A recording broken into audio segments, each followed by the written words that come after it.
اعوذ باللہ من الشیطان الرجیم بسم اللہ الرحمن الرحیم۔ سورہ صاد مکی۔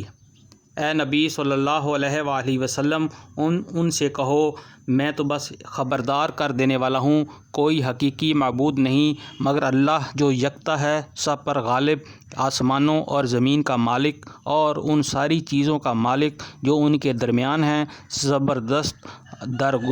زبردست اور درگزر کرنے والا۔ ان سے کہو یہ ایک بڑی خبر ہے جس کو سن کر تم منہ پھیرتے ہو۔ ان سے کہو مجھے اس وقت کی کوئی خبر نہ تھی جب ملائے اعلیٰ میں جھگڑا ہو رہا تھا۔ مجھ کو تو وحی کے ذریعے سے یہ باتیں صرف اس لیے بتائی جاتی ہیں کہ میں کھلا خبردار کرنے والا ہوں۔ جب تیرے رب نے فرشتوں سے کہا میں مٹی سے ایک بشر بنانے والا ہوں، پھر جب میں اسے پوری طرح بنا دوں اور اس میں اپنی روح پھونک دوں تو تم اس کے آگے سجدے میں گر جاؤ۔ اس حکم کے مطابق فرشتے سب کے سب سجدے میں گر گئے، مگر ابلیس نے اپنی بڑائی کا گھمنڈ کیا اور وہ کافروں میں سے ہو گیا۔ رب نے فرمایا اے ابلیس، تجھے کیا چیز اس کو سجدہ کرنے سے مانع ہوئی جسے میں نے اپنے دونوں ہاتھوں سے بنایا ہے؟ تو بڑا بن رہا ہے یا تو ہے ہی کچھ اونچے درجے کی ہستیوں میں سے؟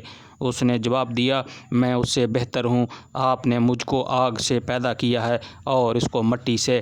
فرمایا اچھا تو یہاں سے نکل جا، تو مردود ہے اور تیرے اوپر یوم الجزا تک میری لعنت ہے۔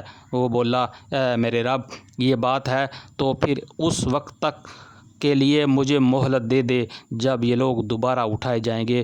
فرمایا اچھا تجھے اس روز تک کی مہلت ہے جس کا وقت مجھے معلوم ہے۔ اس نے کہا تیری عزت کی قسم میں ان سب لوگوں کو بہکا کر رہوں گا بجز تیرے ان بندوں کے جنہیں تو نے خالص کر لیا ہے۔